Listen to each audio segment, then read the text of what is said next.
Hey, hey, hey! Welcome to my cozy corner of the internet. This is Nephilim VA bringing you the third chapter of You Either Die a Villain or See Yourself Become a Hero, written by FantasyFreak_2 on AO3. Villain AUs are my beloved, so we must heed the trigger warnings before we proceed.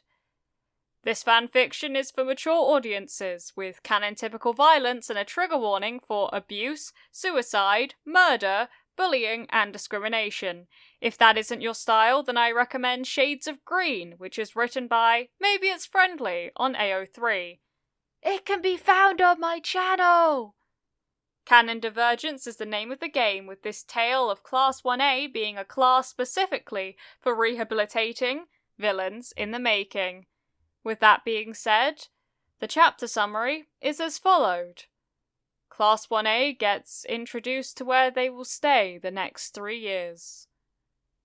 Now I implore you to sit back and relax whilst I read to you.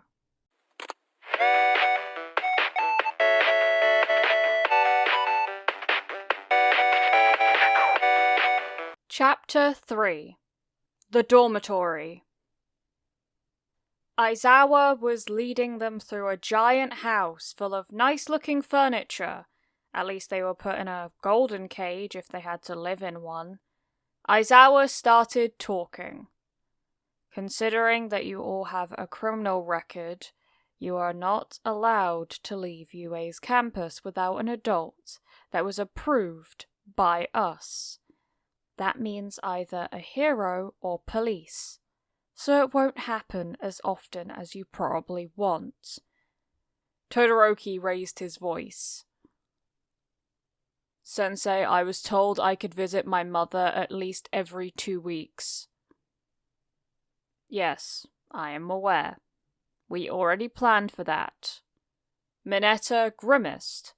Why does he have to be special, just because his father's the number 2 hero? Shut up! Izuku said, annoyed by his attitude. His mother could be dying in a hospital by all we know. Todoroki looked away with a dark expression on his face, and Izuku wondered if he had been closer to the truth than he thought. Aizawa moved on with talking as if nothing happened. Food will be delivered to the dorm, but not cooked. You'll have to do that yourselves. Except for lunch during lessons, of course. For that, you'll go to the cafeteria like the rest of the students. So they can shout abuse at us, the student with the bird beak said. Aizawa also ignored him. Should you need more or other food for your health or quirk's sakes, you tell me, but don't think you get special treatment for nothing. If you're sick, you'll go to Recovery Girl immediately. If you have any chronic sicknesses you didn't tell us about before, you'll go to her too and probably get reprimanded for being so stupid to keep something so important to yourself. Illnesses include new glass prescriptions. He looked at Tenya. You can also go to her for any female-only problems, since I know talking to me could make you uncomfortable. By now they reached one of the student rooms. Aizawa opened the door so they could see its interior design. There were white walls, only filled by a bed, shelf, table, and chair. All rooms look like that. You will get the privilege of getting your own decorations and furniture if I think you deserve it, and that you will stick around for more than a few days. A shy-looking student raised his hand and mumbled something, but Izuku swore nobody could have heard what he said. Aizawa seemed to know it anyway, and sighed. Yes, you can have your bunny to calm your anxiety, Coda. Several girls squeaked. The boy with the bird head raised his hands. Yes, you can have your nightlight also, Tokoyami. Aizawa looked annoyed. Sensei! Ida straightened up. What now? I think you'll have us get our own furniture soon, because I'll personally make sure that this will be the first A-class that completely makes it to the end of their education. That was met with a "Hell yeah!" from Kirishima and Denki, and several smiles from the rest of them. Izuku swore he saw something in Aizawa's eyes, but it was gone before he could identify it. Instead, the teacher scoffed.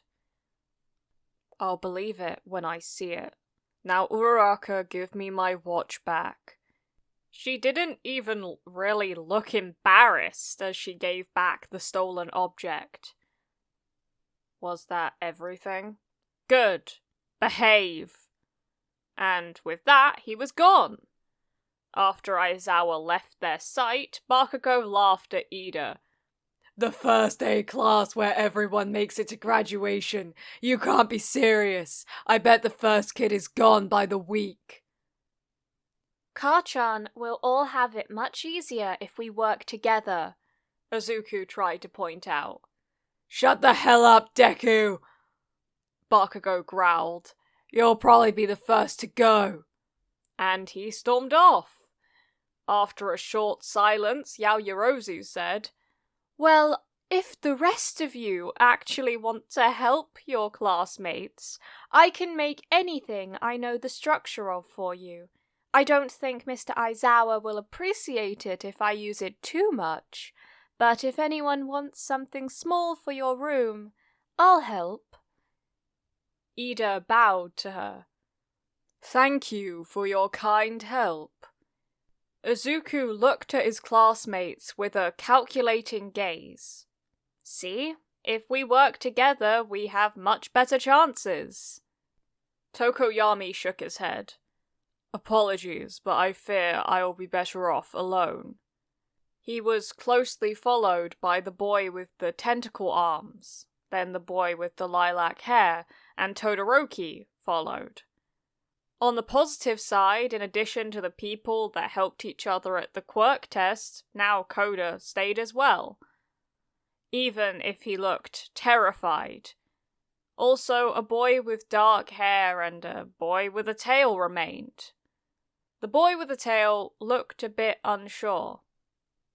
"Hey, I'm Ojiro Mashiro. I didn't want to help by cheating at the test since I saw it as unhonorable, but otherwise I'm up to help as much as I can." "Yeah, me as well," the boy with the dark hair said. "Sato Rikido." Soon afterwards, everyone left to unpack the meager belongings they were allowed to bring, and Izuku thought about the day. It seemed pretty clear that the only thing that would hold him in UA at the moment was the goodwill and teamwork of the people around him. At least he had most of his classmates convinced of helping each other, but now he had to make a mental list of the people he still needed. Obviously, the most important one to get on his side was Aizawa, but he had no idea where he could even start. The teacher seemed to hate them all, even though he let a bit of a softer side shimmer through on occasion. Every other teacher would be a good ally too, but Izuku didn't know a lot about their private lives. He always concentrated on the hero aspect when researching them to seem at least a little less stalkerish. So now, his mental list was Aizawa. At least he didn't expel them all until now. Most other teachers? Tokoyami, loner type, probably was excluded for his appearance in the past. Solution tried to include him without imposing on him. He seems like an introvert. Shoji, loner type, probably was excluded for his appearance in the past too. Maybe he and Tokoyami could be convinced together.